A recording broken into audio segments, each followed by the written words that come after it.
Hi YouTube. I just wanted to do a report and an update on Irene from my point of view.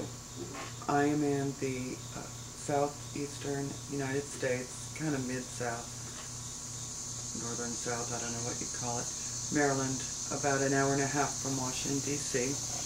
And this storm was quite an event for us, as it was for others on the East Coast. And I just wanted to do an update because I'm not sure that many people have done this. It could be, frankly, that they're still out of power. There were 4.5 million people without power once the storm had passed through. Now that number may have gone up because when I got that number, it had not fully hit the New York area and above yet. But just for the record, Amtrak was closed, I think from Florida or Georgia all the way up north. All 3 airports in the Washington, D.C. area were closed. That's Dulles, Reagan International, and BWI, which is Baltimore, Washington International, I think. We have 3 major bridges in the area that were closed, one of which was the Bay Bridge, which is quite a large bridge, on Saturday. On Sunday they opened it, but were restricting traffic. If you're a vehicle with a large profile, like an RV or something, they were not allowing you across the bridge due to wind.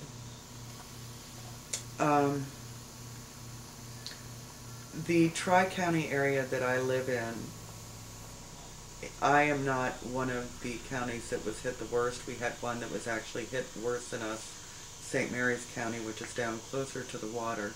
I do have to say that none of the bulkheads were breached. The water did not come up over the retaining walls that they have down there. However, most of our damage was due to wind and rain. Lots and lots of trees falling down, lots of trees on power lines, which is a very dangerous situation. Luckily, my neighbors and husband and sons are very good at removing trees, and they're the only reason that we have power right now, because they themselves. Anyway, we were very fortunate that neighbors and my family are able to remove trees and do things like that. Verizon phone was down and they weren't saying why, so in this household we had no electricity and of course no internet and no phones of any kind, hardwire or otherwise. 10 inches of rain fell in this area. The first day of school was supposed to be yesterday. School was canceled. A lot of the semi-main roads were closed due to downlines and debris. I have a friend who went to North Carolina the day after the storm, and he made it without incident, but there was a lot of disruption on the way between debris and downlines.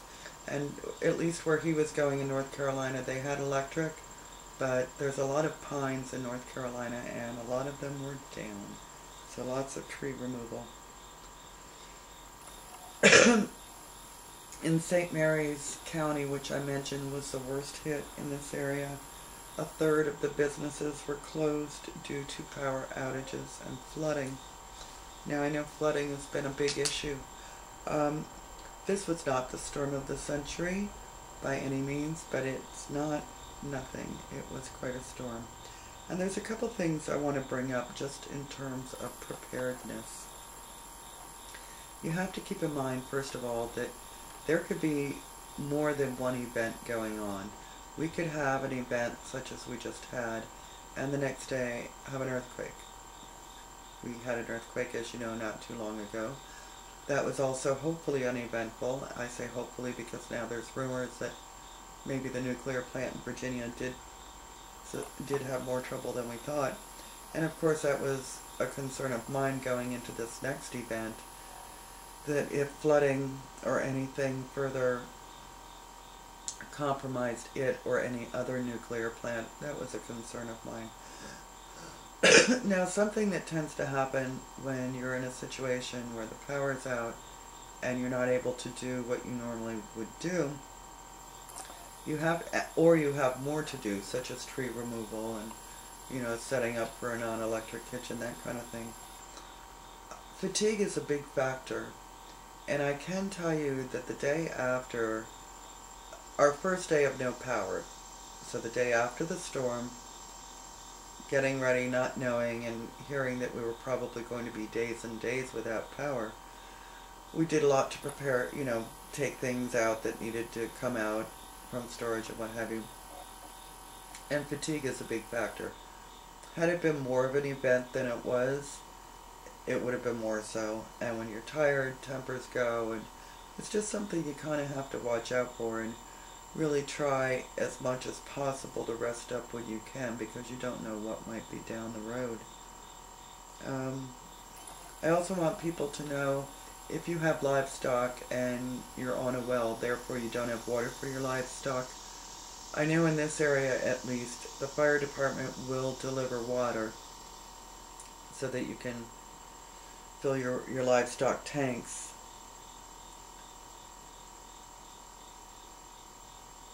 Oh, and another thing that people have to be aware of in this area and areas where there are a lot of downed trees, widowmakers. I don't know if y'all have heard of those, but that's branches that are stuck up high and haven't fallen down yet.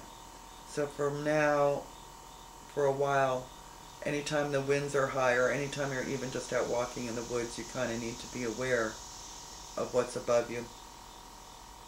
They don't call them widowmakers for nothing. Anyway, I guess that's all I have to say about the situation. I just wanted to give you an update.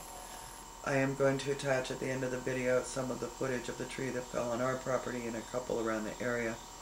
It's not the greatest footage in the world. I'll probably edit it heavily just to give you a very, very, very small snippet of what happened around here. I know that I was not the only one who was a little concerned the night that it was blowing real hard. I guess it was Friday night. I talked to a couple of friends, and there was a lot of concern, so please don't play this down. It wasn't the event that it could have been, but it was far from nothing. Take good care, folks.